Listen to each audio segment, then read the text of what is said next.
Big shout to okjersey.com. Scan the QR code below and actually go to the link below to get affordable football shirts from all the European leagues, including the English clubs, all of them, Liverpool, Arsenal, United, City, Spurs, Chelsea, all of them, of course, are all there. You can get the current ones, past seasons, and also some absolute gems out there, vintage ones, and actually very affordable football shirts, high quality, like the one I'm wearing right here. It is very simple to get one. Let me show you how. You go to the website. It's very simple. You click on the Premier League, pick the club you want. For me, I pick Newcastle, for example. You go there, you will find all the current ones, training ones as well. You add whatever you want to the cart. Of course, check the sizes, add a patch, add to cart, but also never forget, as it says below, scan the QR code and put the code JUDGE in the checkout to get 8% discount. It's that easy. Just go to the website, check the football shirt you want. You will not regret it. Now, let's get back to our stream. Bismillah ar-Rahman ar-Rahim. Hello, people, and welcome to, of course, your footy debate on Tuesday, of course, with Mr. Dennis, Couch Critic, of course, is here repping Chelsea. Dennis the Menace.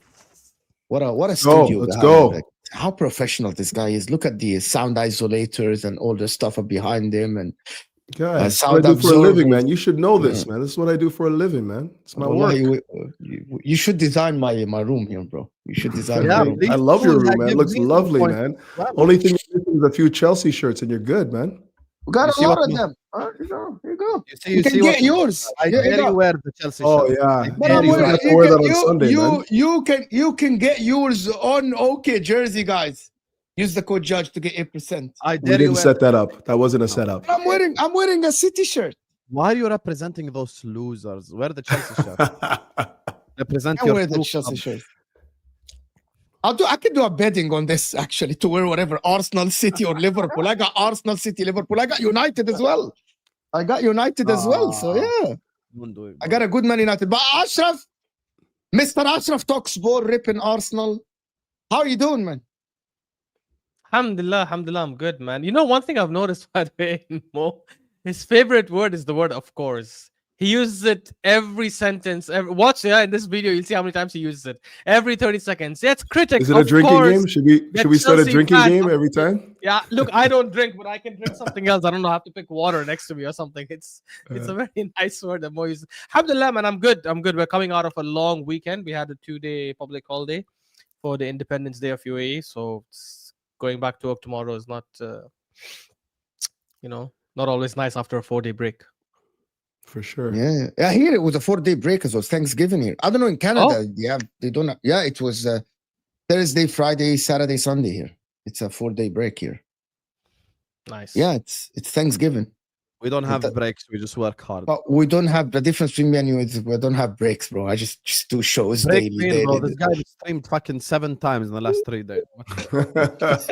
So, anyway, big up everyone that is here, and of course, Don Husam with his Salah, of course, the guy that backs Salah to the end of the world, of course. Oh, again, it's everyone. Hit that like button, people. Subscribe to the channel. Where do we start? We start with what? Can I just ask something? Ashraf, are you happy with the draw, right? In the context of this season, yes. In the context of the game, no, because I think given what happened in the game and the red card, obviously we should have won the game. But in the context of the season, yes, I think it'll be good. Dennis, you're happy with the draw? I think I called draw before kick. I wouldn't say I'm happy with it, but I'm happy with the way the team played, even down 10 men. Felt like a game that, even though it was 1 point, it felt like 1.5 points based on how we played, if that makes any sense. I think the other thing that came out of this draw was the dispelling of this notion that this league is over. Like, that's just a myth. That was never going to be the case after game week 13 anyways. But I'm pretty sure that that's confidently been, swiped away. And it's back to regular schedule programming. What about Caicedo, the red card? You think everyone here thinks it's a red card? What about that? It's like, do you think that he cost his team massively? Yeah, I mean, derby games for me, first of all, I like them played physically, right? You have to be able to tote the line between being physical and being overly aggressive. And unfortunately, Caicedo got it wrong. He got the balance wrong there. But overall, I was very, very impressed with how Chelsea approached that game. Derby game at home, you have to come up and play physically. Unfortunately for Caicedo, he's a little bit overzealous, maybe a little bit too amped up. And that was without question a red card. I would want that if I was on the other side of the pitch. And coincidentally, we did have that on the other side of the pitch, not but a couple of weeks ago against Spurs, where Bentancur goes into Reece James, pretty much bang, bang play again, same thing. And it's yellow card. No VAR, nobody from VAR looks at it. But now, Chelsea at home versus Arsenal, same position, bang, bang play, balls move quickly. He's all over him. And don't get me wrong, like when I look at the 2 tackles, I would say that Caicedo's was worse than that of Bentancur because it looked like he was more up on his ankle more so than just over on the top of his foot. But all the same, this is the same challenge that we're talking about here, and one's given red, one's just given a yellow. Yeah, but he was over-aggressive from the beginning. That's what people are saying, that he went to the game being over-aggressive. Some people called him a dirty player, by the way. There are a lot of people that are calling him a dirty player, like because of like the barge on Eze, the barge on Timber. There is a lot of people that are actually... There are people that keep saying that he doesn't have the experience to be one of the best in the world yet, and that it showed in a derby game, in a big game. Listen, I still think he's good. I still think he's okay. That doesn't take anything away from him. But again, like you kind of like, I thought Chelsea could have won the game, to be honest. He could have been in a way better position if it wasn't for his idiotic decision, to be honest, just to go like this.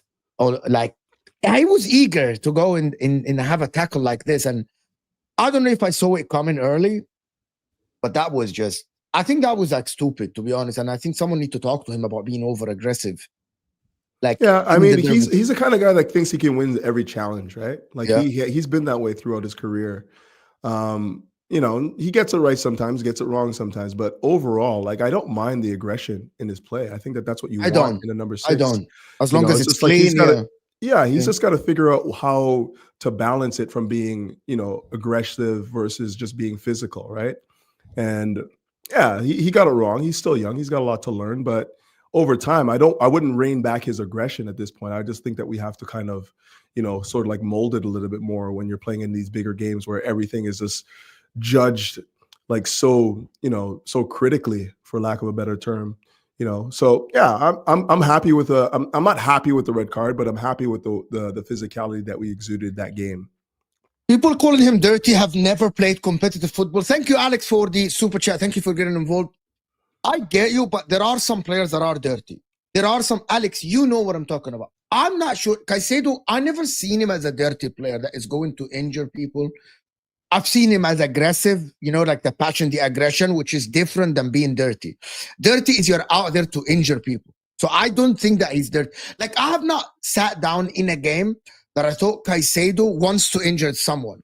Like, he's dirty. And by the way, I got someone tweeting me and said, you said that Kai Havertz is dirty. And I'm like, there are players that I think they leave a stud up, they do something like this. And part of them is, I think, Enzo Fernandez. I think Kai Havertz does it. I think Harry Kane, and I'm not saying them dirty. They are the kings of dark arts, like Harry Kane ducking underneath a player. I know that's a little bit, you know, not naughty, nasty a little bit. I don't see Caicedo as this. Like, I didn't watch Caicedo over the last 2-3 years thinking that this guy's out. He's aggressive, maybe over-aggressive, but that is different than when you injure a player. You know, people that played football know exactly what I'm talking about. There are players that they stand on your ankle. They kind of step on your toe in a corner.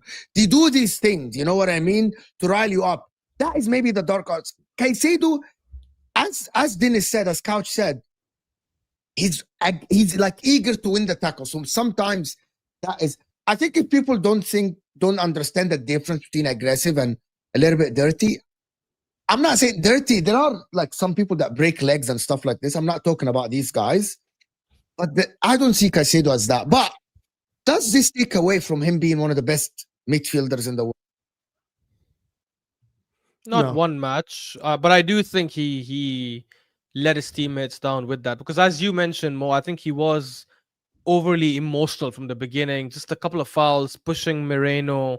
I think that even the foul on Timber was a foul. I don't know how Anthony Taylor didn't see that. It was a clear shove on the back of Timber. He got into the game a bit too emotional. I don't know if it's the stuff that was going around in the media of Rice versus Caicedo, who's the best midfielder in the league, or but even in a derby, like he's not been last season, he wasn't like that. Like it was a derby last so maybe season. So he's growing up, man. He learned. He knows how you have to play in these games. That's great.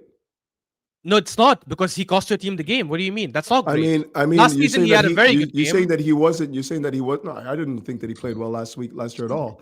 You're saying that in the 1-1, I thought he was decent in the 1-1. Nah. He needs to be more influential. That was probably the problem actually last year. Many people talking about Caicedo not stepping up in the big games and showing that he's one of the top midfielders. We're seeing that more now than we did before. But yeah, as far as I'm concerned, like I don't mind the mentality coming out and being a physical in the derby. You know, like you need that. That's the edge that you need to win these matches. As far as I'm concerned, I just think he crossed the line. That's kind of where I sit with it. Yeah, so because he crossed the line and because he did too much, you have to criticize him for that. That's absolutely. I don't think that anyone isn't. And he deserves to be criticized for a performance like he did, because he's the one that cost Chelsea the game. It's very fair to say that Chelsea had a much bigger chance to win with 10 men than with 11 men. I'm sorry, with 11 men than with 10 men. Like, you know, and I think this is something that Maresca has to figure out as well, why all the players are emotionally charged in a negative manner instead of in a positive manner. The king of emotionally charging the players in a positive manner is Jurgen Klopp. And I think Maresca needs to channel that, because you can't have 7 red cards in 15 games. You need to be able to use your emotions in the correct way, not in the wrong way. You know, even from the beginning of the game, I noticed as soon as anyone made a foul or blah, blah, blah, the Chelsea players would all swarm the referee, and, you know, like there's dark arts and then there's you just being mad. Like, it's like they played the game angry, basically, for no reason. So I think Caicedo cost his team the game. And I think, to be honest with you, Caicedo now, you know, with the comparisons, because Chelsea fans love to do this with Arsenal fans. They go like, yeah, but like you put your players in a conversation that they don't belong in. Yeah, okay, but you guys put Caicedo on the same table as Pedri. You do. So because you put him on the same table as Pedri, I'm going to judge him by that standard. Did he play like Pedri before the sending off? No. Did he cost the team the game? Yes, he cost your team the game. And he has to be held accountable for that. And I promise you now, come May time, people will eventually admit that Enzo Fernandez is actually Chelsea's best midfielder. I've been saying this for a while. That will never happen. People laugh. People always laugh. You know, people always laugh. But, you know, in the end, they come back and they go like, you know what, this guy made a good point because Enzo is the Nah, complete. you won't hear that come from my lips. I know both players' quality, what their limitations are in their game.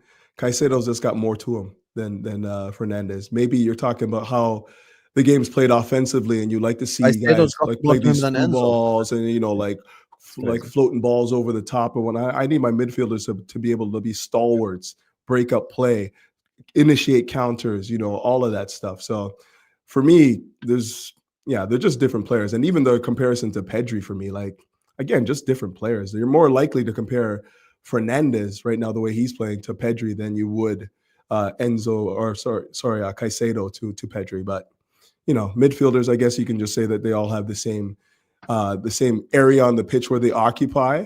But I would say that how you influence or how you impact the game is definitely going to be different. You're not going to see like Enzo Pedri. is better technically and he gets more GA. I And don't know. he I he's think the one that that initiates all the attacks. I think that Caicedo's underrated technically. I really do. I really Yeah, do. but Just there's because a people see him now like you've being shifted- so physical and shifted the winning goalpost. tackles. No one's asking if he's underrated or not. We're comparing him to Enzo. So no one is going like, oh my god, he's underrated technically or he's overrated technically. We're saying that Enzo is better technically. So if someone's better technically and gets you more GA, what's the other guy better at? Tackling. We know this already. No, there's more than football than tackling. There's more to what he does than tackling. But I mean, you have your agenda anyways. I'm gonna let you run with that. And as a matter of fact, he's off screen now, finishes his line, and then drops the mic, feeling like he said something that's like He can hear you. impactful and He can meaningful. hear I you. know he can mean it, but you don't He want can to see, you don't want to face it right now. It's all good. It's okay. I'll let him do his. Yeah, I mic think drop. Enzo is the third best Maybe I was midfielder. grabbing I my don't laptop think. charger. I was grabbing I don't. How I convenient! don't think Right he's after you first finish or it. Eh? second.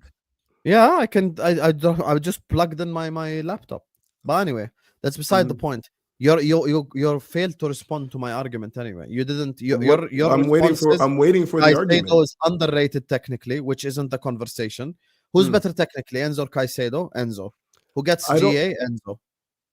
Yeah, but again, you're looking at two players that don't even play the same position though. Like Enzo's playing as an attacking midfielder. Compare anyone then. No, like you're comparing apples and oranges to me. Like 6s and 8s, 8-10s are not the exact same. You're not looking for the same things from them. Comparing apples and oranges is comparing Pedro and if we played Caicedo in that 8-10 role and he wasn't delivering goals and assists the way that Enzo does, then that would be a fair comparison. But we don't use Caicedo in that role. We don't use him there. So how can you say, well, he doesn't get GA, so this guy's obviously better than him? Like Enzo Fernandez, he's not required to do that. All attacks. He did the same thing against Liverpool. He initiated all the attacks.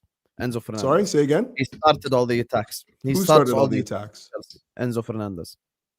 No, he doesn't. Yeah, start because all the attacks for Chelsea.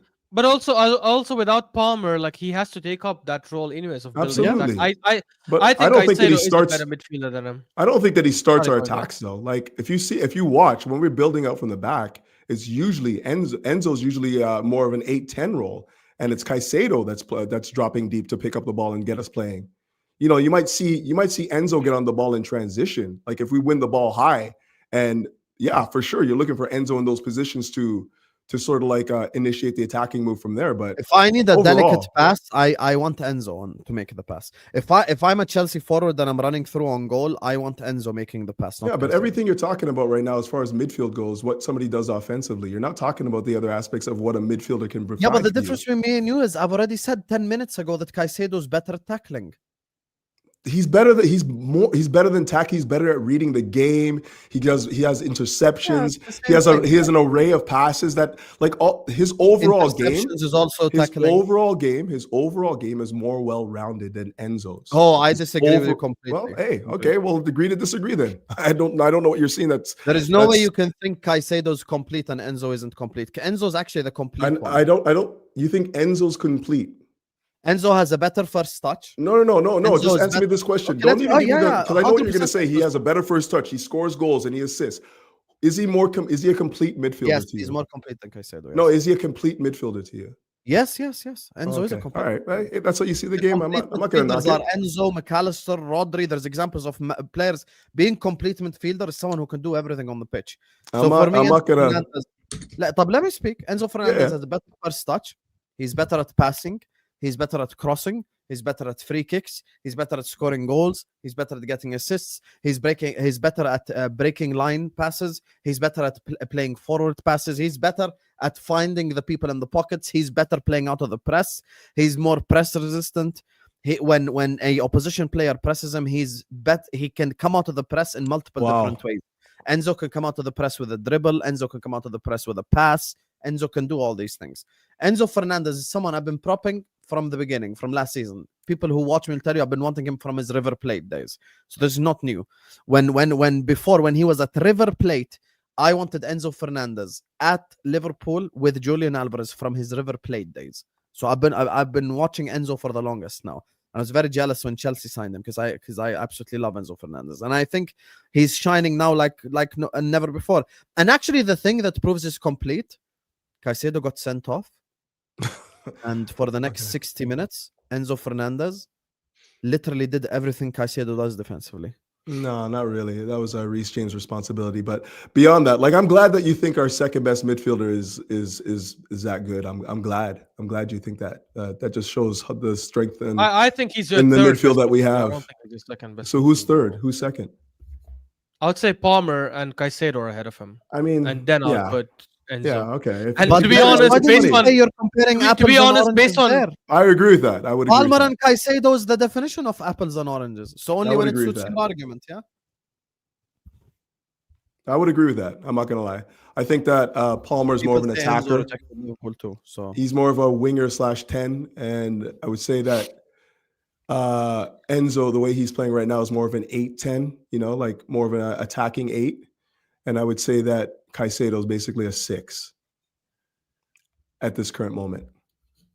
So yeah, I agree. But I'm glad that you fancy our midfield. Am I so much. allowed to get involved in this conversation? You're sitting there watching the Because, screen, like we're waiting up for you to get yeah, involved. Exactly. I'm gonna It's tell your you channel. something. What I'm doing is I'm actually comparing all the aspects of Enzo and Caicedo this season together. And I've actually had this discussion with Husam before, right? Here is the problem. Husam talking about the first touch. Yeah, Odegaard has a better first touch than Enzo Fernandez. Odegaard actually is more creative. I don't know than about Enzo that, Fernandez. Why? I don't think Odegaard is. Odegaard technically is better than Enzo Fernandez. Are you? I disagree. What is this? Even there, This guy. You'll bro. get no argument from me. Enzo's on. the top 3 Enzo- midfielder in the Premier League. Hold Enzo on. is not You- technically better than Odegaard in anything. Except are we maybe like shooting. okay? But by the way, me saying this, it doesn't mean that I would choose Odegaard over Enzo Fernandez or something. Me saying that Enzo Fernandez has a better first touch or a better through pass, it doesn't mean that I would choose Enzo Fernandez in the midfield. If I have a Caicedo and a Cole Palmer, for example, I can live with a Reece James, Caicedo, Cole Palmer.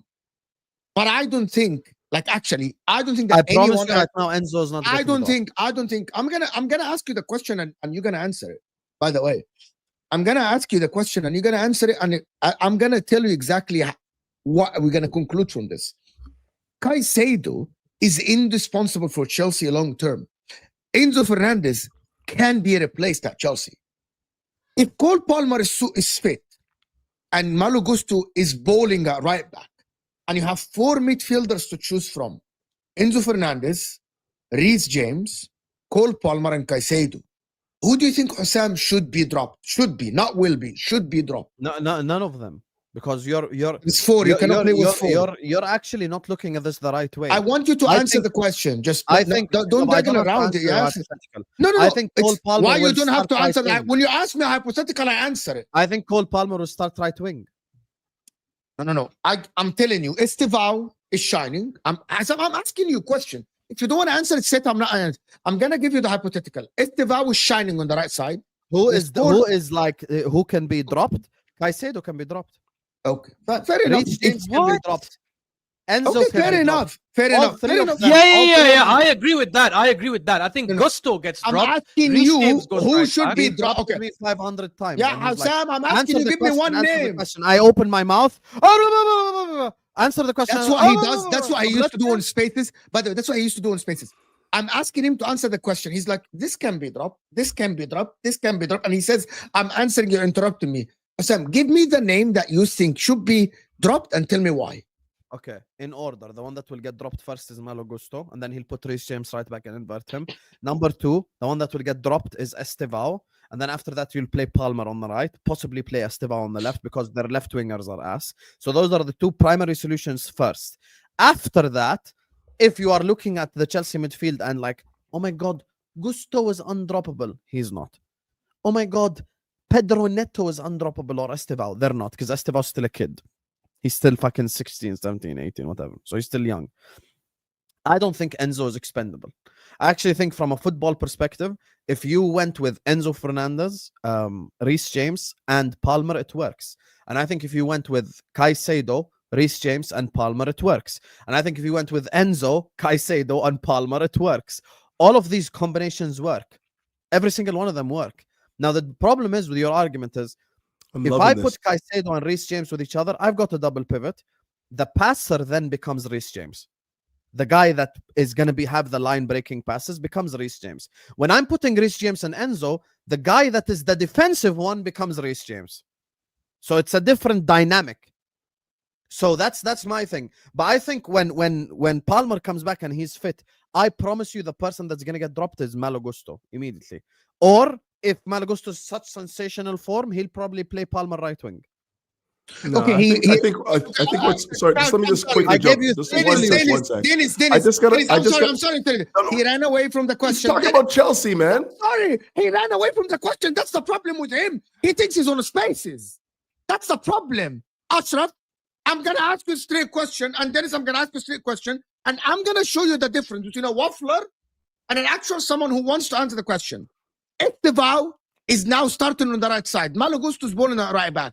You got 4 midfielders: Caicedo, Enzo, Palmer, Reece James. I don't know what the answer is. I want your answer. Who is gonna be dropped? Malo Gusto. Guys, Malo Gusto has to be playing on the right side. Oh, you see, Ashraf, he wants to ask the hypothetical that Guys, suits him. It's a Malo hypothetical. Gusto is getting dropped even if he's Husam, I don't want to. Husam. Ashraf, Even Malo if Gusto is 10 out is of 10, he's playing going on the bench. right side. You have to pick Gusto three. going bench. You have to pick 3 midfielders out of the 4 in the middle. Pick 3. That's it. Simple. If everyone is fit and healthy and everything, everyone is healthy 3. and fit, right? Yes. Yeah. So if everyone is fit and healthy, right? Yes. So this is what I'm trying to say. This is where I have to agree with Husam. You're trying to force it into the. Just say. If you want to just ask a straight question, guys. This is the most straight question. Who is better between Enzo, Palmer, and Caicedo? Rank Guys, them I 1 to swear 3. to God, people are just one sec, really asking. One sec. People are really No. One don't sec, want one to sec, answer Mo, the one sec, Mo. question. They don't want to. No. Because by your the way, question, you're all smart as fuck, but you know exactly what you're doing. Okay, so let me talk. Let me talk to you. Understand. Let me talk to you. Understand. Let me talk to you. Understand. Spaces. So you said I'm on spaces. Let Ashraf land. Let Ashraf land. Yeah, let me land. Why are you interrupting him? Mo is asking the question wrong because he can just simply ask straight away without any agendas. Guys, rank Palmer, Enzo, Caicedo, rank them 1, 2, 3. We will give you an answer straight away. I don't want. But I don't want ranking. No, one sec. His question I don't want the ranking. I don't yes, want the okay, ranking. fine. So his question is. I don't think you understand. I don't if think everyone is back. No. I got your question. His question is: if Palmer is back, everyone is fit. Everyone is playing while Gusto's killing it, while Estevao is killing it. Who gets dropped? He doesn't want to hear the answer. The answer is Malo Gusto. Because the reality is, even if Gusto is balling, Reece James, according to many, is one of the best right back in the league. I'm done. Palmer is the best 10 in the league. Caicedo is the best 6 in the league. And you think Enzo is killing it. So, of course, Enzo is going to stay in the 8. You know what what's is funny? the argument here? I don't even Dennis, like. I'll just say one I'm sentence and then I'll I'm just mute going to my say mic. this real quick. It's I just one agree sec- with what Ashraf's saying. I'm saying. Okay, go ahead. I have to say this. Look, let's say I'm going to give Mo what he dreams of. Let's say Malo Gusto is playing at a 10 out of 10 level. He is man of the match for the next 3 games. As soon as Palmer comes back, Malo Gusto is going bench. Easy answer. No. Yeah. I mean, I agree. What's ignored The here? problem is What's ignored here? I'm sorry. I think that you guys really, you guys are really just missing the mark here in terms of like how we use our team. Reece James goes into the midfield when we're looking to have a physical battle. So it's always going to be predicated on what the game is asking for. That's how he sets up his teams. It's not like Reece James is a midfielder specifically now. He plays right back predominantly for Chelsea.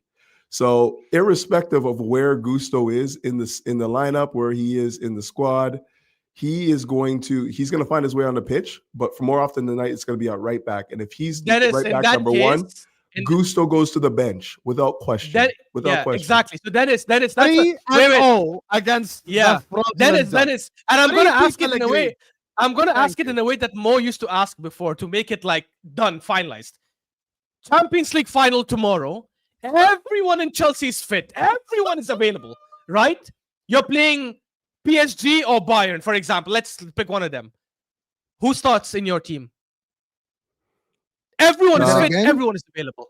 Well, we already saw it versus Everyone's PSG, fit, right? everyone's available, everyone's in form. Yeah, so like it's Palmer off the right coming inside, Gusto hugging the touchline on the right, Reece James in the Enzo midfield, Caicedo. Enzo on the 10, Dennis, I'm in Caicedo on the complete 6. agreement. That's it. When yeah. he It's first what it asked me, is. did I not say Palmer That's will it. go right wing? Exactly, My yeah. first answer was Palmer will go to the. If you want, okay, this is what Enzo Maresca will do. In my opinion, right now, because Chelsea's wingers and Dennis will tell you this himself, Chelsea's wingers have been a little bit lackluster this season. Estevao is still a kid. I'm not blaming him. He's a youth player. I'm talking about right now, objectively speaking. What will happen next game? Everyone fit. Gusto right back, Reece, Enzo, and Caicedo in the midfield, and then on the right, Cole Palmer. Problem solved. Why are you Yeah. creating a problem that doesn't exist? And even if I use your hypothetical and Gusto is amazing, the more likely player to go on the bench is Gusto than Enzo. Way more likely. Dennis will tell you this. Oh, for Enzo, sure. actually, Enzo Maresca really likes Enzo Fernandez. He never He also drops likes him. Gusto, to be honest. He He also never really drops likes him. Nobody's Gusto. dropped Gusto before, but he never drops Enzo Fernandez ever. Mm. He's an evergreen in the side. That's for he sure. shouldn't, right? Because he's a very good player. He shouldn't. I mean, drop he's him better because of- again. Like form. he did get dropped last season because when he played in that deeper role, the deeper 6-8 role, which is obviously tightly contested in the midfield, he was bypassed time and time again, which is why I don't understand why Husam's saying he's a complete midfielder. This guy cannot hold Okay. position. All right. He's not, he gets dribbled past every game. Like we're talking about 3s and 4s sometimes.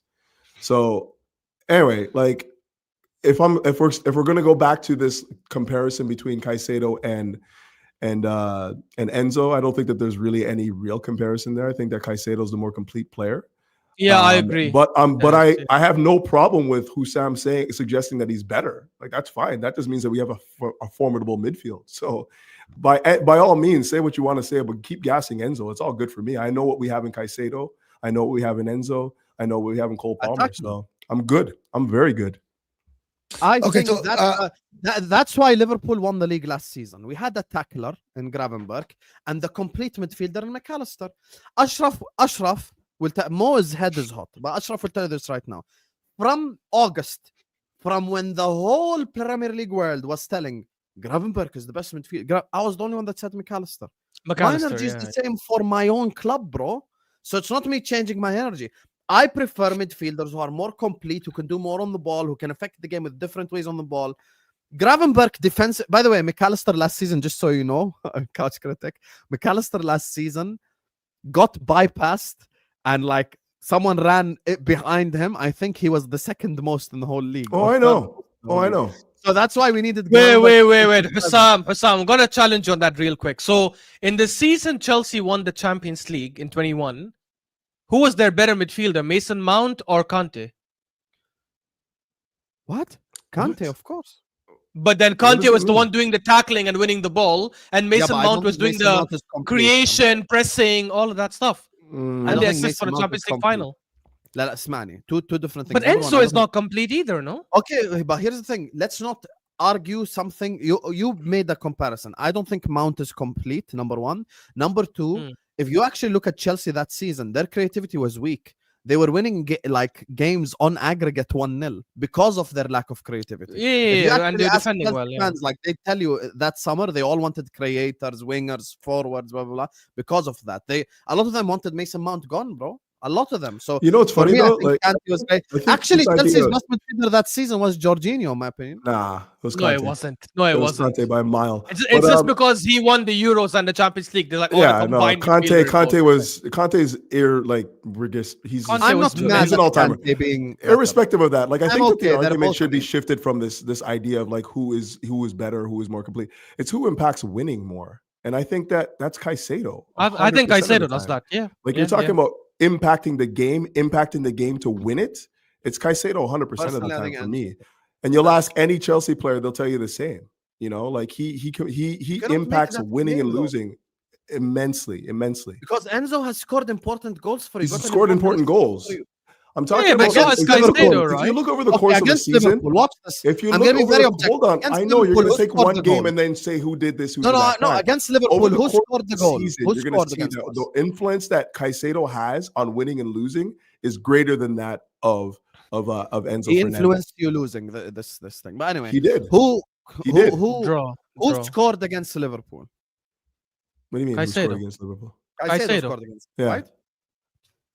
When I watch that game, this is why I'm saying this is what I prefer from a technical level, just purely technical perspective. The one guy in your midfield, every single time Liverpool were about to concede an attack, it was Enzo initiating the attack. So Enzo in that game, every time he grabbed the ball, he was looking for a forward pass. He was looking to try to get the ball in behind. He was looking to try to find forward players in pockets of spaces. That was a long Yeah, time because ago. that's That his is why I role, believe- right? That doesn't make But him hear me better. out, ya Habibis. Do I believe that is more difficult than the defensive side of the game? To be honest, yes. I think that Yeah, is I more hear that. I difficult hear than the defensive side of the game because I think Caicedo is replaceable in terms of maybe not his level of defensive attributes, but you can find the DM that is very good at tackling and interceptions and the stuff that Dennis mentioned. But when I got someone like Enzo's technical level, I don't think that's easy to find. Like if I want someone to play those line-breaking passes, who did Arsenal go and get? Zubimendi, someone who played in the Euro final instead of Rodri. So you're not talking about some random guy that they just got to dictate tempo. Like they got a very good guy. And before that, they had Partey, who was at Atletico Madrid, killing it to dictate tempo and control games and play those line-breaking passes. So that part of the game is not easy. So if someone starts all your attacks and someone is technically better than the other guy and he gets GA more, I'm not crazy for thinking he's better. Yeah, I don't. Again, By the way, like I just want to quickly Sorry, go say, like that game, he wasn't very good with his distribution, as you said. He was like 2 of 5 long ball distribution. He had 80% passing, which is not great for a midfielder. It wasn't poor, but not great. Didn't really have any key passes either. So anyway, irrespective of that, I'm not. If that's how you see the game, that's how you see the game. You like guys that do more on the ball than you look at, like midfielders who can do things out of possession and who can also do things in possession, but just impact how you play the game. Like he liberates so many people in that midfield. He liberates Enzo in the midfield. As a matter of fact, he gives Enzo the freedom to go forward and not have to worry about defensive work all the time. So those are the things that I look at mainly. But I'm not going to knock you for telling me that you think that Enzo is more impactful and influences winning more than Caicedo. I don't necessarily believe that. I think that midfielders that do more when you're winning the ball in transition and getting it to players that are a little bit more gifted on the ball, those guys have a massive role. Again, I've seen it time and time again with N'Golo Kante. The guy's not the most aesthetically pleasing on the ball, but what he does to impact how you play the game is irreplaceable. So I'd even say that Caicedo is I'm not going to say he's better than Kante, but in terms of like his overall game, his growth tree is bigger than that of Kante's. So if he reaches his full maturation, you'll probably see a better player than Kante, and because he already has the other aspects of his game. So anyway, we'll see. Kante also started in Division. I want to do the super chat. I'm just gonna say something. There is no player in the world is like Caicedo today, but there is a lot of players that can do the Enzo role, including a McAllister, a Vitinha, a Fabian Ruiz, like a João Neves. All elite midfielders. There is plenty of them around in the world now. We don't have currently in the world a DM like Caicedo, who's elite in tackling, elite in interceptions, right? And also he starts. there is, but he doesn't play there. And I anymore. just in Declan Rice.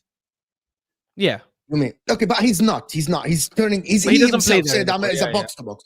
But also one of the things in I think Osama is guilty of this. That actually I see big accounts now and big media saying the word hashtag shin kicker was actually trending on Twitter after the game. Trending, and Osama is the one who started this. The word shin kicker was trending. You type shin kicker, it says, in the search, it says trending under the fucking shin kicker word. You do not blame me for a word trending on social media. You literally invented. But let me just finish this. The other thing about Caicedo, what he lacks is ball carrying. But the problem with Husam is he built an argument that Caicedo isn't the one who starts an attack. And I think actually Dennis immaculately explained that. For you to start the attack, you don't have to play that final ball. He literally finds the pockets for Enzo and Cole Palmer and the winger. He dictates, and I keep repeating this, he dictates where the next attack is going to happen. Is it to the right, to Estevao or Neto, or is it to Garnacho? Because it's him who goes to Enzo on the left, or sometimes João Pedro on the right, sometimes Estevao. If you watch even against Liverpool, the most touches of Enzo Fernando was to the left. So that means logically he cannot be the one who's starting and dictating where the game is going because he was most likely on the left all the time. But Caicedo is the one who got him the ball to the left. And Caicedo is the one who decided where the ball is going to the right. That people just don't see that. And maybe Liverpool are losing because Husam doesn't believe in DMs that can tackle and intercept and start the attack from deep. He just thinks that it's a rock and roll football. No, I do believe in that. Fabinho, Fabinho is so underrated. Rare. Do you know the difference between? Do you know why I preferred Fabinho over Fernandinho massively? Because Fabinho had a vision on the pitch and good one. Fabinho didn't only tackle. Fabinho was good on the ball, good in dictating where the ball is going to go. A lot of people did not see this in him. Fernandinho is good, but I don't think his football ability is as good as Fabinho. Fabinho is better.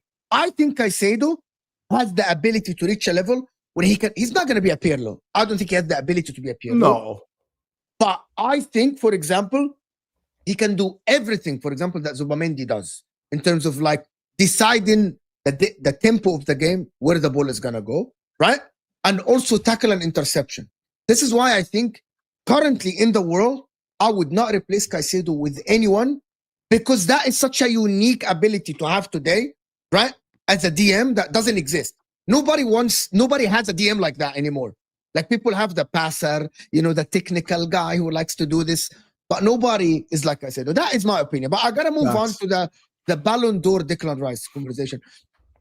He did Chelsea a favor. Red is never good, but it definitely shows that Chelsea can adapt and adjust. He didn't cost him the game. Maresca needs to keep him level-headed, if anything.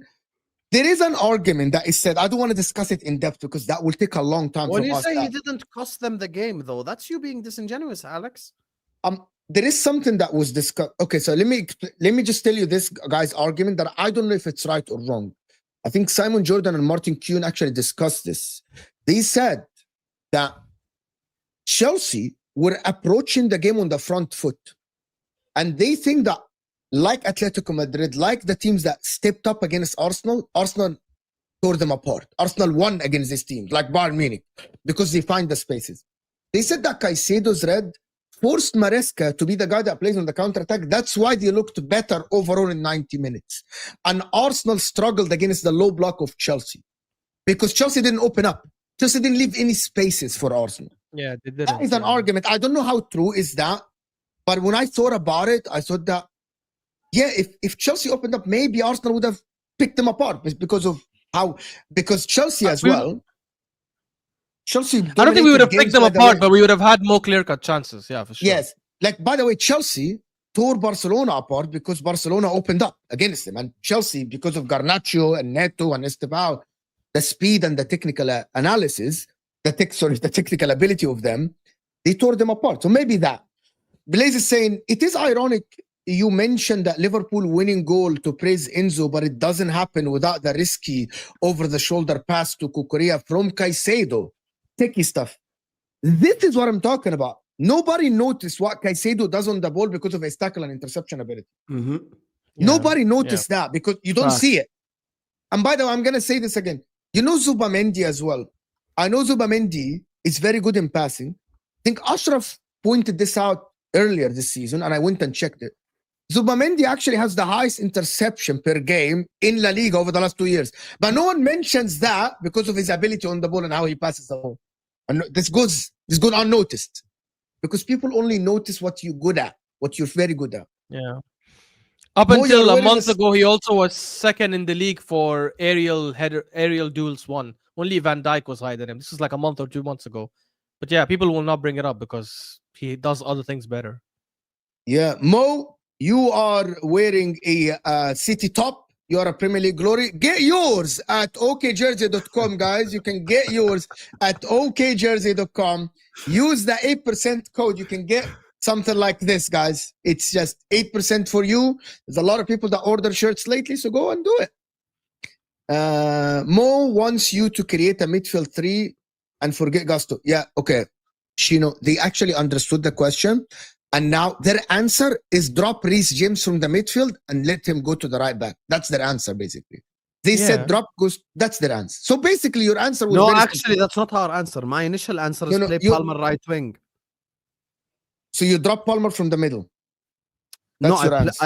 I think Palmer Okay. is needed in the Okay, attack. it's very. You know what? I'm gonna tell you something. Ashraf, I don't want to go into this again. It's tiring, and I know that you three are very smart and you understood. If ask Ashraf tomorrow, Zubamendi, Rice, Izzy, Odegaard, midfield, which 3 would you choose? He might tell me I will play Izzy on the left, right? That means he wants to drop Izzy from the midfield and play Izzy on the left. That's his answer, basically. Okay? Yeah. That's simple. See, it's simple. So the responsible one in the midfield is Palmer for Husam. Simple. My best midfield, Rodri, Yaya Toure, and King Kevin De Bruyne. You're a City fan, so definitely that's what you think. 100%. That's what you think. So let's listen to this one because this is kind of crazy. You've said that you think he's the best midfield player on the planet. Yeah. Yeah? Yeah. Go on, why? I think that he's showing levels right now. Look, last time I was sat here, Paul Scholes looked at me in the eye and he said that Tonali was a better footballer than Declan Rice. And I don't want to disrespect Tonali here. I think he's borderline Or Paul world-class. Or Paul Scholes. I think he's borderline world class, if not world class. But I was actually very happy when that aired because I think it sort of showed how overshadowed Declan Rice's brilliance is. What we're witnessing week in, week out from Declan Rice, I think is freakish. I think he's revolutionary. Oh no, that's you've gone way too far. Revolutionary. He's on track for a Ballon d'Or. If we win the league, if we win the league and the World Cup, I was having Declan Rice. That's a big if. that goes straight with up now. Arsenal favourites for the league. I England understand what favourites you're for the saying, World but Cup. Declan Rice. Revolutionary Ballon is d'Or. ridiculous. Like James played with Steven. Like, I'm sorry, I love He's Declan not Rice. revolutionary. He's not. He couldn't lay Steven Gerrard's boots, and I think Declan Rice is amazing for today's day and age. He couldn't talk to Paul Scholes. He couldn't talk to He's Frank got Lampard. Frank He couldn't to play. talk to any of those I think- midfielders.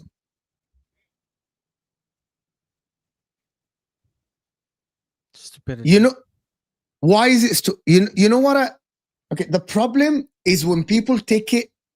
Okay, you know what? I like Declan Rice. I'm not sitting here saying that Declan Rice is going to win Balon d'Or. I'm not sitting here saying that Caicedo is going to win Balon d'Or. I'm not. But he's the one who took it to a Balon d'Or level. Especially after the Chelsea game, when Reece James dominated that midfield with 10 men.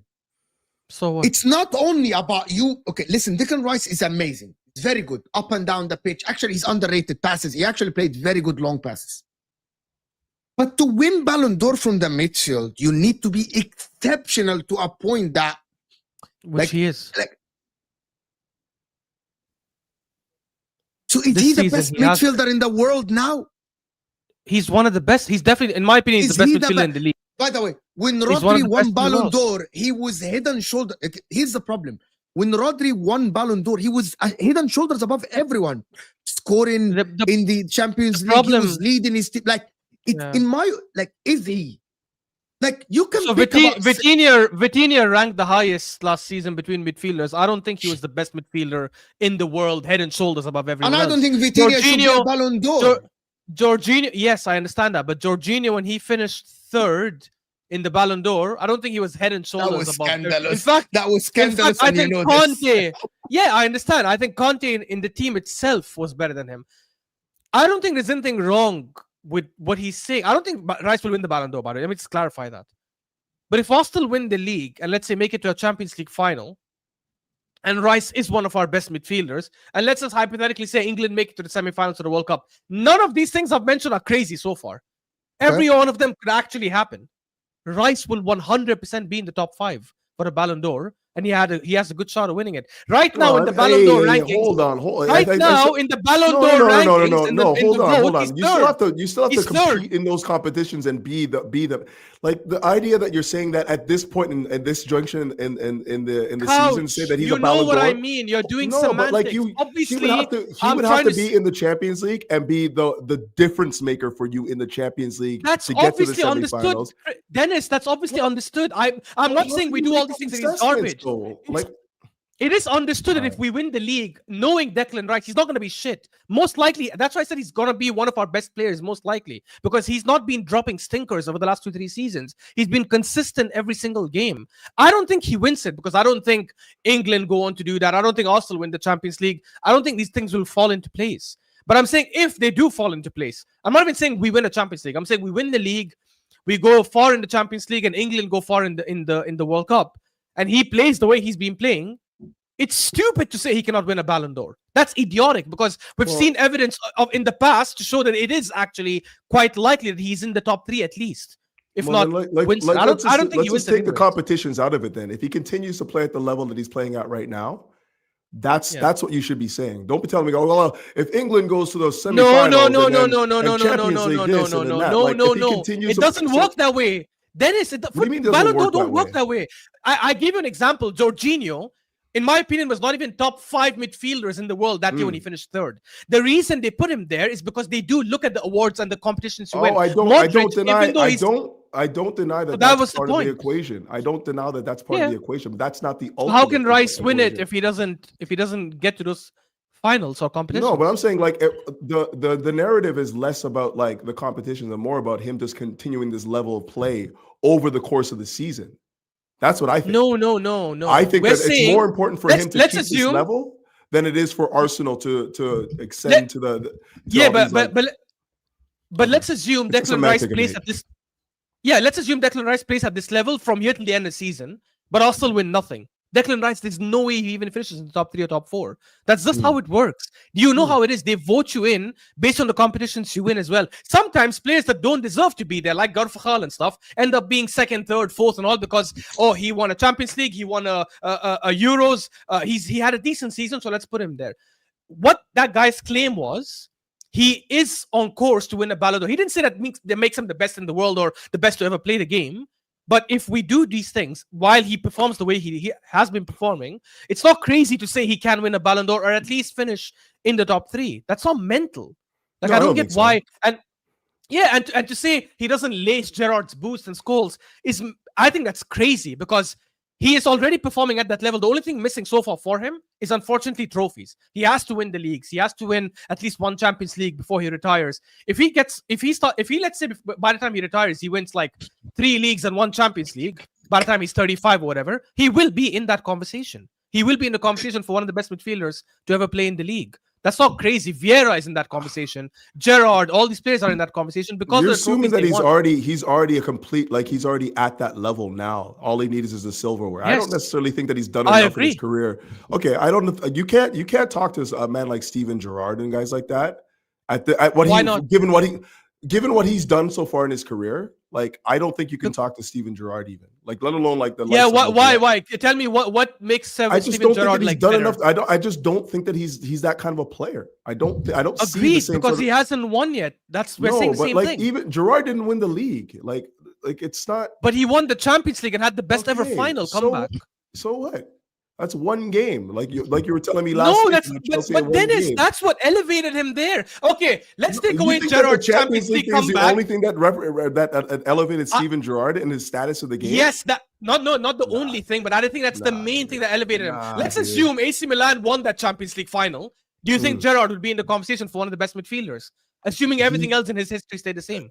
You see, you're conflating somebody being nominated for the Balon d'Or to being somebody being a top midfielder. No. Like, Okay, whether or not he rephrase went, it. let me just tell you that, like, it doesn't matter. He doesn't have to Yeah. win trophies to be considered one of the best midfielders to play the game. He doesn't have to win it. Unfortunately, 'cause that's he how only- it works, Dennis. Because he didn't even win the league. What are you talking about? Nobody cared But he about won him. it. Okay. So I'll ask you again. Okay. Let's assume that final never happened. AC Milan ended up winning 3-0. Liverpool never came back. And everything else that happened in Gerrard's career continued exactly as it is. 0 leagues. I'm not couple of FA swearing for Cups, Gerrard. one I'm League just Cup. telling you, when I watch him play. No, I'm asking, would he be looked at and remembered and revered in the same way? What do He you mean? wouldn't Because- have been. Okay, so like the story behind him would be different, but the him being a top Exactly. midfielder doesn't change. The But that's the story same thing behind with him Rice. change. The story behind him would change, but doesn't stop him from being a top midfielder.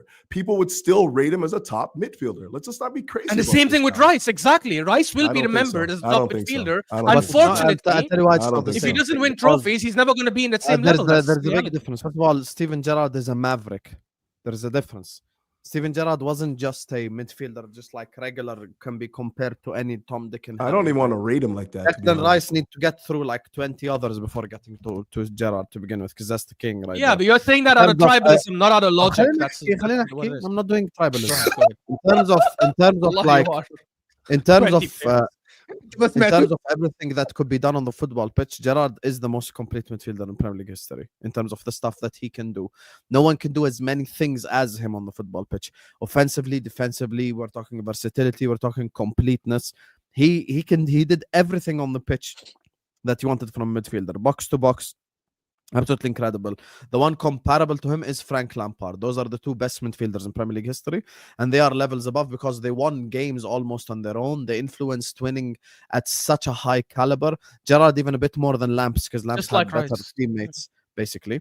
But for me, when it comes to Declan Rice, I don't think he's yet in that caliber of player, of course. And it's not just about winning trophies, because midfielders like I don't know, like whoever the fuck won trophies and still aren't as rated as like couch critic example, like we could use the examples of Carrick and others of the past who are not even in these caliber conversations, even though they got 4 or 5 What a league titles. bad So equivalency. it's not just about league titles.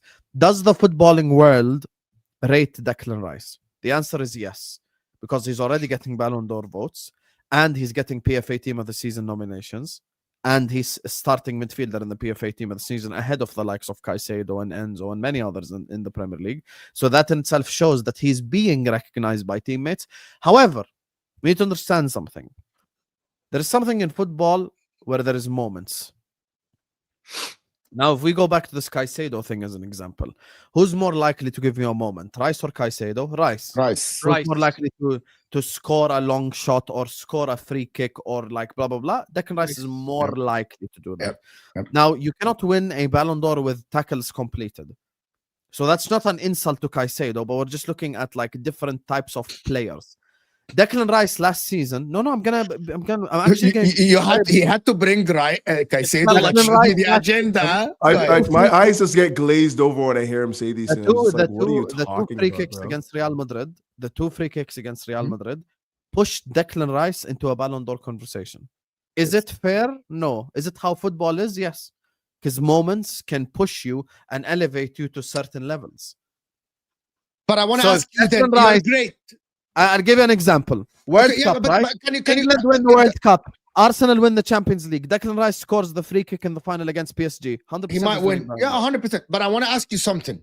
For real, Husam, you're a footballing man. Do you think Declan Rice is, forget the moments. The moments, Jorginho fucking won it because of moments. Sorry, Jorginho was on the podium because of the trophies and the moments. Do you think Declan Rice, looking at the history of the midfielders and what, is a Ballon d'Or ability midfielder? No. Ballon d'Or ability? No, of course not. Ballon d'Or ability. But I remember you said that Rodri is Ballon d'Or ability midfielder. And it's But not Rodri, the moments, right? but Rodri has a lot more ability than Rice and Caicedo and McAllister Yes, and all these. And I think this is the level that we're talking about. Iniesta is Ballon d'Or level ability footballer. Ballon d'Or level ability. Like, forget of the course, moments. of course. Forget the moments. Just Iniesta as a midfielder is Gerrard is Ballon d'Or. In my opinion, Gerrard is Ballon d'Or ability. They won it in Ballon d'Or. 05. Kevin De Bruyne is Balon d'Or ability midfielder, in my opinion. All good names. Do we think Declan Rice, Caicedo, Enzo Fernandez is Balon d'Or ability midfielders? Like, we think the ceiling of these guys to be. Declan Rice is. I don't know about the other two. Caicedo, I think, probably will And be. I think Declan Rice is. and that is what I think. And I think that is the problem with the argument against some Arsenal fans. They watch Declan Rice and I think, yeah, this guy, we think he is a Ballon d'Or ability. When I mean Ballon d'Or ability midfielders, I mean Zidane. Genuinely, I mean Zidane. I mean Gerrard. These are the Ballon d'Or ability midfielders. And I mean, forget attacking. Yes, I'm just going Busquets as a DM, Rodri as a DM, Pirlo as a DM. Like someone that you don't see, is one of a kind. In that, like Rodri is different than Busquets, is different than Pirlo. Do we think Declan Rice is the maverick on the pitch? Is someone that is we might not see again because for a midfielder to win it, you need to be completely different than probably 10, 20 years. Like, do we think that's the problem, Ashraf? Is Rice that guy? Do you watch Declan Rice and you think he's that guy? I think he's a guy that can win the Ballon d'Or if Arsenal do what I said we will. I don't see why that is crazy. Nobody's saying he's going to be Zidane level or he has to be Iniesta level to win a Ballon d'Or. That is mental. No, Modric, who I think is amazing and I rate him, is not Zidane level. He's not Iniesta level. He's not Iniesta level for sure. Modric? No, he's not Iniesta level. He's got the Modric legacy. He's got the legacy, but he doesn't have Iniesta quality. He's got the legacy and the legendary. But he has other qualities. Career. No, he has no. He has other qualities that are. You're nitpicking now. What are the qualities? Name them. Yalla. Modric. What are the qualities that you think are Iniesta level? Passing. What passing? Bro, stop that garbage. Fabregas has better passing than him. Is Fabregas now Iniesta level? What is garbage? Why do you pick your ability? You're saying something superior, like, oh my God, this is mental. Is Modric one of the best passers we've ever seen? No. Is he one of the best passers we've ever seen? No. Is he one of the best dribblers we've ever seen? No. Is he one of the best shooters we've ever seen? No. Is he the most physical midfielder we've ever seen? No. Ball carrier, definitely a ball carrier. He's not even the best ball carrier we've ever seen. What are you guys talking about? But he is definitely a ball carrier, though, right? Like a guy that I think Ashraf a very good passer of the ball. How am I rattled if Ashraf is screaming and yelling on the street? He's jumping up and your down. logic is not consistent. Your logic, it's very consistent. You cannot say it's very Zidane, Iniesta, this. Modric is there. Okay, what does he excel at? Passing. I can name 10 midfielders that are better than him. Passing and ball carrying and dictating the game. I can name 10 midfielders that are better than him in ball carrying. Why is Ashraf looking at this? To me. By the way, do you think Pirlo is world class? You know, I put Pirlo in the level of a Zidane. Pirlo is world class. You know, what is Pirlo excel at? Passing, dictating the play, shooting. That's it. Yes. Yeah. Modric is elite in a lot of things as well. He's amazing. He's all round. It's phenomenal, Modric. It's phenomenal. Fantastic. Phenomenal, but he's Modric. not top at any of the attributes. I'm going to tell you something. Modric is more complete than Andres Iniesta. Never disagreed with more that. Complete. Never disagreed with that. My point. But he's not more. Okay, wait. Good point. Declan Rice is more complete than Iniesta. Now what? Absolutely He's more not. Physical. Absolutely not. He's more physical. He's better in the air. He's better. I think this is crazy. I think this what you just said is crazy take. Okay. It's a crazy take. Outside. Even though I think Iniesta is the GOAT midfielder, by the way, I have him as number one in midfield. Now I understand. Now I get it. Now Outside dribbling and passing. What does Iniesta do better than Rice? I think Iniesta is the GOAT, by the way, in midfield. No. I have him number one. I hear you now. Okay, that's why you're so riled up. I'm going to tell you why. I'm so riled up because my logic is consistent. The level that you're not consistent. There is something that you don't understand. It's the distance and the difference between the dribbling. For example, if Iniesta's dribbling is 10, Rice's dribbling is 3. But Modric's dribbling is not. Ball carrying, for example, which is part of dribbling. Ball carrying, what I mean by ball carrying is under pressure, turning and getting out of pressure. Modric is 7. Iniesta, I think Busquets is levels over Modric in in beating the press, since you use that term. Modric, I think Yaya Toure is levels above Modric in carrying the ball. Okay, you're watching Modric. You're watching Modric under pressure when people are pressuring him and he's receiving in his half and turning, and you think that is not phenomenal, elite? I think it's fantastic. I don't It's think it's to elite the level for where me. no. Elite. It's For me, it's okay, again, ridiculous. Come on. It is. my whole It point of is. starting this is you're saying the video you Yeah, showed but that's us what I had a mean. guy. Declan Rice. the okay, video- yeah. Okay, let me finish. The video you showed us had the guy saying the way Rice is trending, he's on course to even win a Balon d'Or. You laughed at that and then changed it later to, but does he have Balon d'Or metrics? That's not the point. He might not be the best midfielder we've ever seen. We're comparing him to midfielders now, today. I think Pedri's a better midfielder. But if Arsenal do what that guy in the video said Yeah. we might do and England do, it's not crazy to say Rice could be in the Balon d'Or contention. That's why I don't take. So that's why when we play clips, we actually don't take the clip and answer the question. Otherwise, we will not have content. Ashraf, as Husam explained, That's yes, how the right. that's how your That- question hold on. started. No, but as Husam answered, Ashraf, that's content, YouTube. Husam answered and said, yes, if Rice gets a man of the match in the semi-final and the final and England win the World Cup, definitely has a shot at Ballon d'Or. That's how Ballon d'Or works. We all agree that that's how Ballon d'Or works. You know what I mean? Like, Salah was ahead of everyone until March. We lost to Like- PSG. like- Suddenly Salah say- had I- a- I'm And gonna by tell the you- way, Palmer, I'm going to give you an example. Cole Palmer last Yeah. season, in the second half Yeah. of the season, had an average season, scored against PSG and had a good Club World Cup. He was in World 11. Like, we know that's how these awards work, Ashraf. We all acknowledge that. But the yeah, discussion is Habibi, I not, understand, but I Let me also finish think the you next guys point. do Let me finish weird the next point, revisionism please. as well. Like, by the way, let me anyways, do the continue. next point, please. Please, it's very important. Yeah. But forget the award how it works. We are asking about the level of players, like we discussed Enzo and Caicedo, the ability, Yeah. who's more important. That's what we're discussing. It's not Who's about more Ballon d'Or level, Mo? Enzo or La- Caicedo? Just to see I if don't you're think neither. consistent. I don't think neither. Who's I think closer? Enzo. I think would be closer. I think Enzo Fernandez would be closer Okay, because yeah, he so would that's the definitely thing. get up. Because Declan Rice can provide a moment. That's the thing. Yeah, Like- but I Yeah. don't. But for example, I don't think that Enzo Fernandez is Ballon d'Or level player. Like for me, a Ballon d'Or level player is someone that is ridiculous. Like for example, Fabinho was not like he was the Ballon d'Or. Maybe you talk about he's very good, but there are other players at Liverpool that might get the shout for a Ballon d'Or because of the moment. But that's not what we're discussing. The problem is. The statement is Declan Rice, guys, is the best midfielder on planet Earth today. I swear to That's God, not that is it. crazy. I don't think he's the best, but I think he's up there. I think Pedri is the best for me. I don't think it's crazy to say he's up there. And by the way, revisionism that people are doing now on Modric, again, and people are obviously brain dead in the comments because they're like, oh, he's putting Rice with Iniesta and Modric. I've already said Iniesta is the GOAT midfielder for me, and Iniesta is Modric is definitely top 5. They're both better than Rice. That was not the debate I was having. But the reality is, and this is what I said to Dennis 20, 30 minutes ago, you get remembered on the moments you have. If Modric didn't have the Croatia World Cup he did in 2018, before that, nobody looked at Modric and said, wow, elite, up there. Nobody had him in those conversations. He got into those conversations after 2018, after the 2022 run in the Champions League when Benzema was scoring and he was playing at the age of 36, 37 at a high level. That's when people started doing revisionism and saying he's in table 1.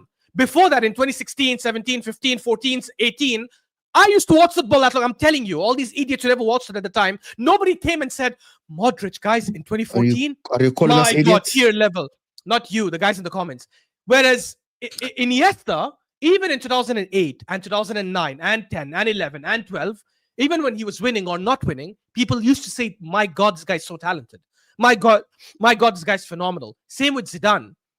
Which goes back to my point, that is, with Gerrard, as talented as he was, as incredible as he was, his Champions League final in 2005 elevated him, which is why now when people talk about him, that memory also stands out and puts him there. If he didn't have the Champions League final, they would just talk about him as like Gianfranco Zola. Oh my God, what a talent, incredible, super player, elite player on his day. But guess what? Not at the elite I'm level. gonna That's what it challenge is. that. I'm gonna challenge that a little bit just for one thing, because Gerard's personal accolades and his personal inclusion in World 11, in Ballon d'Or conversations and all of the stuff and Champions League teams is what separates him. It's not only the Champions League. Yes, the Champions League final elevated him, but before that, Gerard was always getting in team of the seasons in Champions Leagues, and always, like, you can go and check Gerard. Gerard made the World accolades. 11 08 09 Like, next to before- Xavi and You- Iniesta. you- That's You, what it is. you destroyed your own argument, by the way. You don't even know it. You just said Gerrard used to be team of the season, whatever. And everyone here, I know Husam will obviously not like this, but everyone in the comments and everyone who's been watching football for the last 30, 40 years will tell you Paul Scholes was never in these conversations, was never in team of the season, was never even winning United Player of the But season. that's why I And don't he's- think that and Scholes he's is better than considered- Gerrard. That's not my point. My That's point is my the rest point. of the footballing world looks at Scholes as one of the best, if not the best midfielder to Yeah, ever but play in the that's league. see, that's That's actually false. not true. It's Ashraf. actually So false. your False. That's so your actually argument false. is That's destroyed false. right there. It's actually Yeah, false. maybe that's When you false, but speak not to right. Chelsea Right. fans, they got Lampard and Gerrard as 1 and 2, and when you speak to Liverpool fans, they got Gerrard and Lampard as 1 and 2. So when you speak Guys, about the Premier generally, League, is Scholes Yeah, not yeah, looked yeah, at as one of the yeah, best yeah, midfielders to ever City, play in the league? Yes Ashraf, or when no? you're Also, speaking even about the City Premier fans- League generally, when you're speaking about the Premier League generally, a lot of people don't even have Paul Scholes in top 5. Even People City rate fans will Yaya tell you De Toure above him. Bruyne. People rate City Fabregas fans- above him. People rate De Bruyne above him. Ashraf, De Ashraf, Bruyne that is just, closer to Gerrard So than guys in the Lampard than comments, Scholes. you think Scholes is not considered top 5 midfielders in the Premier Forget the League? comments. Answer us. I speak to City fans. They tell me Kevin De Bruyne, Gerrard, No, Lampard, Scholes and is top, Scholes. guys. Come on, let's not get carried away. Look, See, those that's City maybe your fans. opinion. Scholes is a top midfielder in the He's a Premier good. Scholes is not top 5 in the Is league. barely top 10. No, we're not Wow. going there. There you go. Can we not discuss this? Can we not This is discuss silly. it? It's Yeah, because it fucking destroys weird. your narrative. That's why. It doesn't because No, I it really think it's doesn't. false. It We really. use that doesn't, against it Scholes, doesn't. the fact that he was never It in team of the doesn't. season. You guys, So we you guys are question his digging in the importance. margins, Ashraf, man. let me Like give you the nobody said facts. that like No, Champions let League me doesn't speak count. now because this is let me educate Ashraf. Scholes, 20 seasons, never won Man United Player of the Year, made the PFA Team of the Season only 2 times, never made the World Level, never won England Player of the Year. All Thank you these for things- making my argument. You're arguing with Mo, all not these with me. things- All these things work against him. Why? Because it shows that he was not recognized by his teammates at the time. Meaning, people can come out after someone is retired and go like, "Oh my God, when we used to play Man United, Paul Scholes this, Paul Scholes that." Habibi, when people used to play Chelsea, they used to man mark Jorginho. So what? So let's push that to the side. So when we're talking about Paul Scholes, all these players, first of all, 3/4 of them are fake quotes, number 1. Number 2, all these players that come out and go like, "Oh my God, Paul Scholes was amazing." Okay, why didn't you vote him in Balon d'Or? Do you know that Jamie Carragher finished higher in Balon d'Or rankings than Paul Scholes? Yeah, Habibi, So when I you speak know about- all this. But So when you speak about Ashraf, you have to let me land. You're always ready to respond. Go ahead. Ya akhi, understand me go ahead, first. go ahead. 20 years Go ahead, of your career, you were in a club.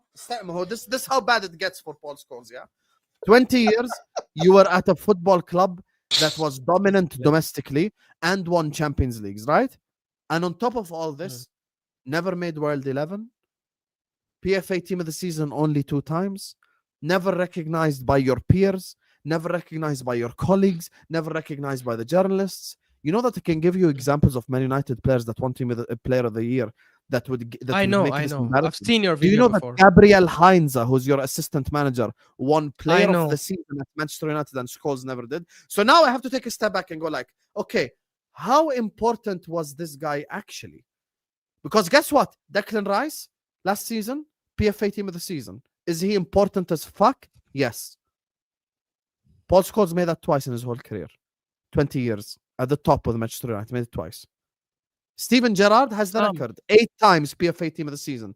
8 times, meaning he was important as fuck, he was consistent, he dominated, which is why all his peers 8 times put him in the Team of the Season with 0 Premier Leagues. Do you understand massive consistency levels? Can I just say one thing, Husam, to you? I'm not even going to talk about Scholes that much. I'll leave that for you and United fans to hash it out. Your points that you just made right now back my argument against Mo, not goes against it, because I'm saying majority of the footballing world right now, if you ask them, they will say not only Scholes a top 5 Premier League midfielder, he's one of the best. Whether that's correct or wrong is different. Let's leave that to the side. The point is that's majority of the footballing world, including players, including. It doesn't matter. It doesn't matter. That's not my point. That's not my point. It's wrong. And so Mo trying to say Gerrard was in Team of the Season, wasn't this, wasn't that, is irrelevant because Scholes wasn't in those things, and because he had moments, he won trophies, he has all of that, which is why he's revered. If Scholes had the same career, Yeah, but Mo's but logic did not is win any consistent. trophy. Mo's logic is Gerrard better than Scholes, so he's consistent. Yeah, Habibi, my logic is winning trophies, whether we like it or not, elevates players. A lot of times the players we talk about in hindsight now, oh my God, his career, oh my God, this. Nobody used to talk about this, about Modric this way in 2016 or 2017 when he was winning back-to-back Champions Leagues. Now in hindsight, when we see the trophy, we see the Balon d'Or, we see the Croatia final, we see the Champions League 2022 when they were underdogs, blah, blah, blah. Now in hindsight, you do revisionism and you go back and say, okay, no, I understand your Modric point. was Can I Iniesta give you an level, example man. of a We've already player been that over actually this. has that, and I agree with you completely. There is a player that has that, not Modric in my opinion. The player that has that actually is Karim Benzema. Real Madrid fans waved the white flag at Karim Benzema. When we were growing up, people said Higuain was better than Benzema. When we grew up in that era, 08, 09, 2010, Madrid fans were upset that Madrid sold Higuain and kept Benzema. No one will change the narrative on this. I remember. Yeah, but he became better later. People act like Benzema was this level forever. No, he wasn't. Benzema wasn't, was yeah. at this high level 3-4 years. Before that, he was looked at as a good striker and nothing more. So if you ask me, I agree with you in that sense.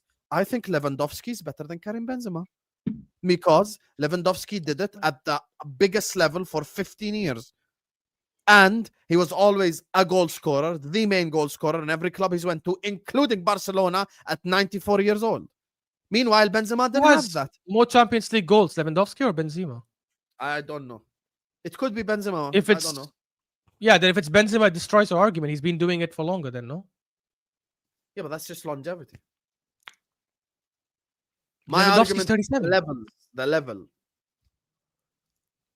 يعني انت اشرف you No, think no, that no. Benzema Actually, Lewandowski. يا عم Actually, Lewandowski forget- has more goals. I just forget- checked. I think Forget Lewandowski last I'm gonna- season less than 20 goals was in his first season. Ashraf, in so Dortmund. forget all of this. You think that Lewandowski is better or Benzema? Their a straight prime, answer. you mean at their peak? Okay, who do you think is better striker? Why you didn't No, ask him forget the Modric prime or Iniesta prime? You Like answer forget directly. peak, Listen, forget Ashraf, no Answer peak, directly. nothing, Can we shit move peak. on? Like, just straight answer. Oh, Because my conversation was not that. I think at their peak, I'd probably take Why Benzema. do people not answer But I- questions? What I'm happened on this answering your stream, guys? question. I don't understand. Okay. Like you, more wants an answer the way he wants it. He doesn't want answers that challenge him. No. At I peak, I'd don't take mind. Benzema. I don't mind any of them. I just want to know. You know, I don't want you to answer Benzema or Lewandowski. I want you to answer No. just one of them. Like I don't care who you Yes, choose. and I told you Just wanna at their know. peak, I think Benzema is better. Fair enough. That's it. Fair enough. Why you didn't give this argument for Modric and Iniesta? Because at the peak, it's different. At the peak, I think Iniesta was better as well. What do you mean? Why the stream is so stressful? Actually, it is very it is fucking stressful, man. It's not fucking stressful. This isn't like Mo. It asking started us so to go to chill. the- This isn't Talk like Guys, can I about the just say this? shells. This is one second. this is One second. We probably didn't even the get best into football Reece Dennis. James yet, dominating the midfield. Guys, Like, one none of second, that, please. man. This is not like Mo. Those asking titles us are to go to frauds, the man. bench for Chelsea. This is a direct comparison, striker on striker, and there's a reason why Ashraf had to go. Oh, in his prime, This Benzema's is better because amazing. he knows that overall Lewandowski is better. No, I actually don't. You know why? Because your argument, I know you're trying to build towards Lewandowski has a longer career, so he must be better. But I don't look at it that way. Otherwise, by that logic, Ryan Giggs is better than any of your wingers. But I don't take it that way either. That's why I look at peak, but I'm not looking at peak of only one season. Then that's not a peak. That's a freaking purple patch. I think Benzema on his day was a better striker than this guy. I think Luis Suarez on his day was better than both. But Luis Suarez doesn't have the longevity of either striker. Okay, he doesn't have the longevity of either one. So I did answer directly. You just want me to say Lewandowski. I don't know why. No, see, I don't mind what you said. I don't want you Benzema, to you say explained Lewandowski. it. Ya akhi, Lewandowski is I not like my this. striker. I'm not So when emotionally I said invested in Benzema, this why were you debate. upset? I think the 5 best strikers I've seen in my lifetime is 1 R9, 2 Thierry Henry, 3 Suarez, 4 Eto'o, I agree. and 5 Lewandowski. That's my top 5. Whichever I one don't you want agree to with move 4 or around, 5. Hadi, I'm not invested emotionally in this debate. Yes, we gotta move on from Nor this. am I. Only KDB can be compared in recent times. I actually, in the Premier League, I agree with But this. he's not complete. So I agree that KDB is the only KDB one is that not can be. complete. Don't speak about he football couldn't. ever again. He cannot defend. No, you said Gerrard can do everything, I'm not- including Yeah, defending. but Ozil is not a defender, and he was ridiculous. Yeah, Habibi, I was pushing back on Husam's Okay. point. I think KDB is the best midfielder of all time in the Premier League. Okay, Modric is an elite ball carrier, and literally nobody could get the ball off him ever. Yeah, I also forgot. that, guys. Says Drogba, who watched him in 22, 21, 20. Didn't say that in 2016, 15, 14. I guarantee you. Would you say that he the was a same? decent ball carrier even when he was at the Spurs? That's why Chelsea wanted him. Decent is not elite. Exactly. There's a Decent reason is not why elite. Real Madrid win and got him. You know, like there's a reason. Decent, guys, is not elite. James Rodriguez also was bought by Real Madrid. Nobody Yeah, thought but you wouldn't compare James the two, though. Rodriguez You wouldn't is compare the elite. two in terms of. You wouldn't compare Can we the two not in go terms of back like to their that influence because on it's the game, actually though, would ridiculous. you? Would you say? It's Would you say the crazy same revisionist. if Come on, Rice, guys? Let's get Would it you say right. the same if Rice was still at West Ham? No, of course not, because he would not be performing at the highest level. But he's performing at the I highest level actually now. think that people like don't understand how Rice have improved massively under Mikel Arteta, but people don't mention that at all. He has been doing the same at West Ham. No, he hasn't. How can you be the greatest midfielder in the Premier League, but you cannot say you have won a Premier League trophy to be the great? To be a great, you have to win your bread and butter. This is to Husam. I disagree with That's this a Man completely. United fan Football that is is a team like sport. upset now. Football is a team sport. This is not tennis Exactly. or boxing. We're not discussing UFC records here. If I Scholes mean, was I don't at even Liverpool- think Gerrard's the best midfielder ever to play in the Prem, but that's a stupid take because, you know, football is 11 men on the pitch. Let's just be real Thank here. you. He's one of the top players without question. Thank Without you. question. So who is the best for you, Dennis? Number one. Lampard. He's going to say Me- Lampard. Me, Lampard for me. By the way, No, I De have Bruyne, no De Bruyne, problem with De Bruyne. anyone who puts Lampard. De one. Bruyne. I have no De problem. Bruyne for I think me. Lampard deserves it. For me, Lampard for me. I've never shat on Lampard once. I think Gerrard. I agree and with De Lampard, Bruyne. 1A, 1B. Those are the two ones. But Yeah, the I reason would why like. this I'm argument like is- Husam. The I'm reason like why Husam. this argument is stupid, يا أخي, Alex Ferguson wanted to buy Gerrard. يعني at least do your research, number one. Number two, if Gerrard was at Man United, you would probably won more Champions Leagues. You'd have been even more successful. If Scholes was at Liverpool, Scholes would have dictated tempo with Jimmy Traore. Yeah, I mean, you and Ginger Jorginho, go do your research on Ginger Jorginho and come back to me. Big up Ginger Jorginho. Pass Ginger left, pass right. Jorginho, damn. Name Is one your difference. favorite? Name one difference between Paul Scholes and Mikel Arteta on the pitch. I dare you. Is your favorite? Yeah, Juventus stop player that. on the back of your shirt? No. What is going Stop on? that is not the difference. Rough. Anyway. Rough. I don't understand. Fonzie, I really don't understand the super chat. What does that mean? Is your favorite Juventus player on the back of your shirt? I don't have a Juventus shirt here at home, and I never bought one, and I never wore one ever in my life. So Is I there a don't know. Juventus player that played for Man City? Maybe that's what he's referencing. Who the fuck is the Juve? I'm thinking that directly as Me well. too. Me too. Yeah. I thought about it. I couldn't find the player, so I don't know. Who the I know fuck is the Danilo. Juve- Danilo played. Yeah, it but cannot be Danilo is Danilo. not. no? Yeah, but it cannot be neither Danilo. club has an emotional connection with it. Cancelo played for both, so I don't think it is. Cancelo played for both. Tevez? that's a good Tevez. shout. Tevez played for Tevez. both. Tevez. Tevez is not Fonzie even one of yeah. my favorite players at all in the Premier League. Patrick bro. Vieira as well. Patrick Vieira too. Patrick Vieira. Yeah, maybe. But that's not Patrick most Vieira. favorite Carlos midfielder, Guys, Tevez. Yeah. Patrick Vieira played Juventus, Arsenal, Inter, Man Inter. City. Yeah, it's crazy actually. Okay, last part. Salah to be benched for Liverpool to move forward. Difficult They won without conversations. him. They won without him.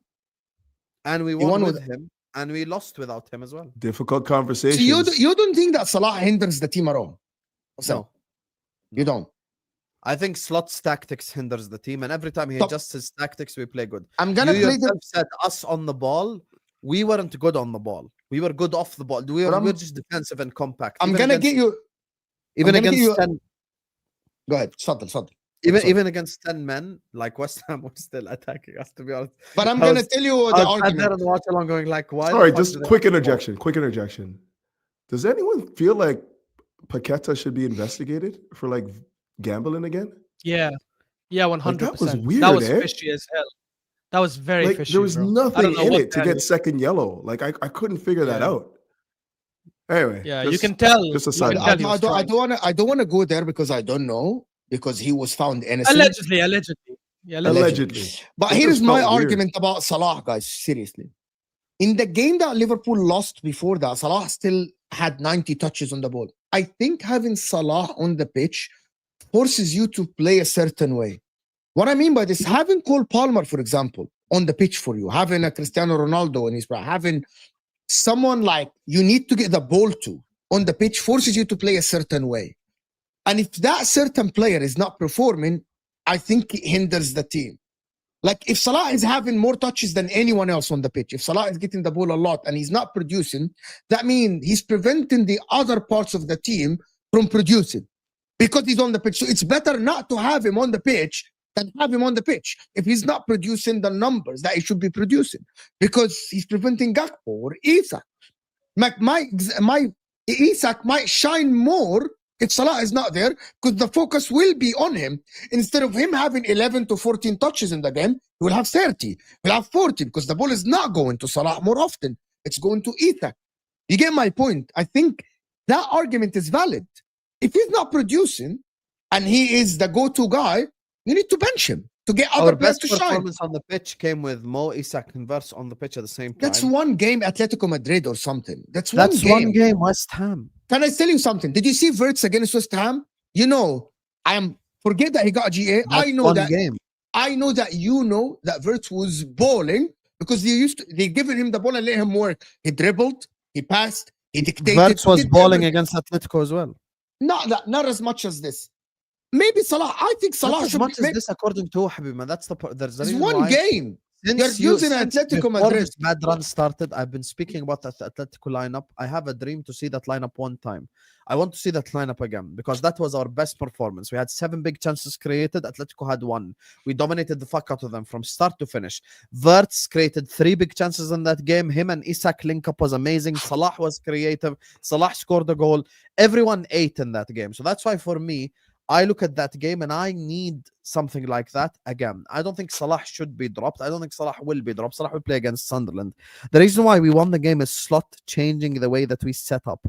And if anything, if Salah played in that game, we might have won by an even bigger scoreline because we weren't good on I the don't know ball. about that. No, biggest I don't think fans- you're right. But The don't know biggest about fans of Soboslai have come out and said that was probably Soboslai's worst performance on the right-hand side because Soboslai didn't offer anything on the ball. Now Yeah, Salah but is you- not having the ball. He's given. Can I him just the ball quickly on- jump in? I gotta bounce soon. I'm just gonna say this real quick. Football is about balance. Okay, it's about balance. And every time I hear you talk about Liverpool, all you're talking about is what your attacking intent is: attacking. This person will do this on the ball. This person would do that, and this guy wasn't good on the ball.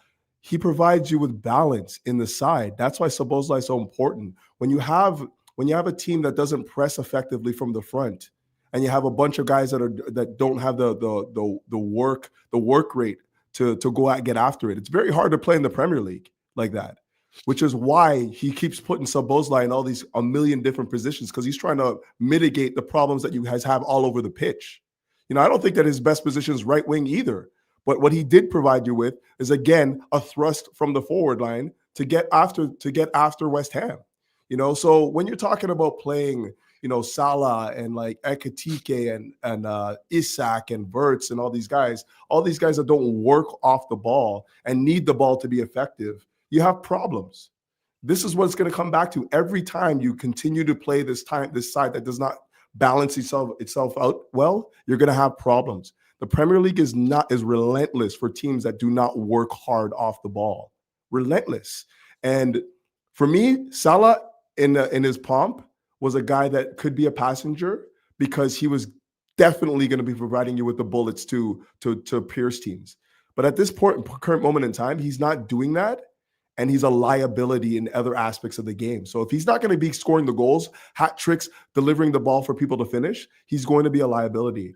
And until him being a liability is also like what Mo's saying, is taking away the ability for other players to be effective, the likes of like Ekitike, the likes of Verts, the likes of Isak, because the ball is still going to Mo when these guys also need the ball to be effective. So I'm just saying, man, I think you guys need to be working more on balance and more about less about having these big tits and no ass. Like you really need to look for the balance within the squad that's going to get you guys, you know, over the line as far as I'm concerned. But with that, I gotta bounce, guys. I got my food thing coming, so we'll talk again next week. yes, Big up. big up. Much love. I actually this Salah conversation is very important in my opinion, because if you're looking at Liverpool, to be honest, I think he should continue benching Salah. If you want a game without Salah, continue the same lineup next game. Just try it. Maybe put the emphasis on Isak, on Gakpo, to provide on Verts, not Salah. Take that guy away from the team. I like Salah. No one can accuse me that I have a Salah agenda. Everyone knows that I love Salah. I defended Salah with my life on streams. But I genuinely believe that maybe just continue with that. You're going to play away at Sunderland or at home, just take him away from the game. Right? I think, what do you think, Ashraf, about this? Should he be dropped? Yeah, look, who played right wing for him when he was not playing? Szoboszlai. Okay, fair. Yeah, I don't think Szoboszlai is the option going forward, but I think I don't think it's crazy to drop him right now. He's going to AFCON anyways in like 13 days.